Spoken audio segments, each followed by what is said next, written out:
Instagram is fucked. Welcome to Instagram, where the highlight reel is the only thing that's real. But beneath the curated selfies and the fancy filters, truth lurks. You're not alone if you ever find yourself just aimlessly scrolling on Instagram, only to catch yourself and then wonder why you continue to waste your time doing this. What's driving this obsession? How do we get out of it? And more importantly, what's the cost of this addiction? Do you ever find yourself just randomly scrolling on YouTube Shorts? Then you realize and you stop yourself. You feel good about your decision. You stopped. You've got yourself out of that cycle. But then you navigate over to Instagram and you do the exact same thing for another hour. There's no need for you to lie, bro. We've all done this shit. You feel like you've done the right thing by closing those apps, but then you just continue to waste your time even further. It makes me wonder personally why social media does this to us, why we continue to get stuck in this cycle. I feel like these apps were put here for a reason, to keep us weak, to keep us stupid, to keep us in this metaphoric cage that we build up around ourselves, to sell us shit we don't need, to pitch this fairy tale life to us, to keep us scrolling all our valuable time away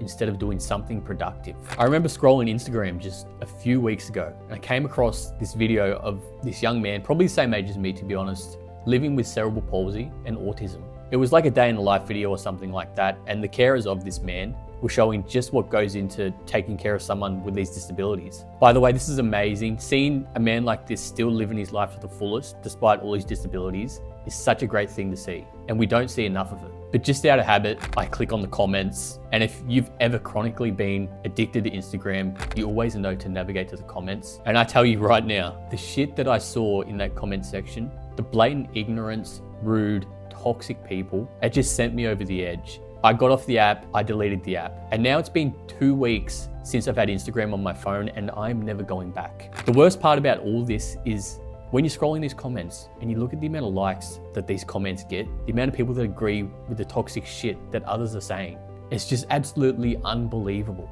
It amazes me how people can involve themselves in shit like this and not feel bad about it. And of course, yes, all of Instagram isn't like this, but a vast majority of Instagram is like this, and it should not be that way.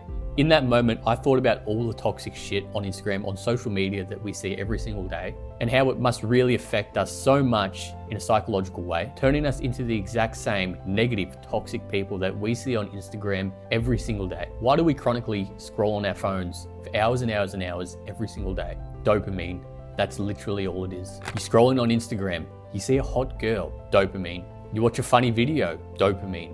You watch a motivational video, dopamine. Dopamine is the only reason that we continue to use these social media apps. Social media is by far the absolute easiest way to get dopamine, and that's why so many, probably billions of people are hooked. What can we do to break free of this Instagram trap? We need to acknowledge right now the toll that social media is taking on our mental health. You need to understand this, even if you don't recognize it, even if you think this stuff doesn't affect you, it probably does. The shit you consume on a daily, the people you converse with on a daily, is a huge factor in the person you are and the person you're becoming. If you surround yourself with toxic shit, toxic people, you yourself are going to become a toxic person.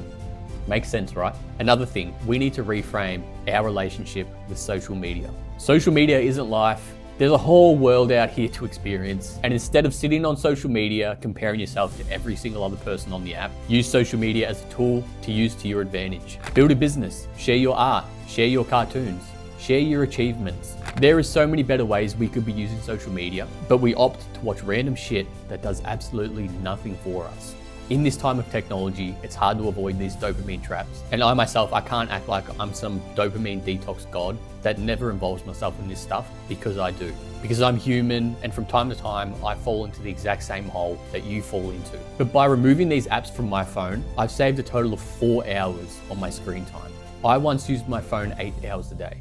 Now I use it for 4 hours. 4 extra hours per day to put to things that matter. Even if you love to watch educational content and actually learn things with social media, that's totally fine. The content that you consume is so important. But what's even more important is how you use that content and that knowledge that you've learned and how you apply it into your real life. Don't be a gremlin. Don't be chronically online. Create success for yourself, bro. Put your shirt on, bro, because you got work to do.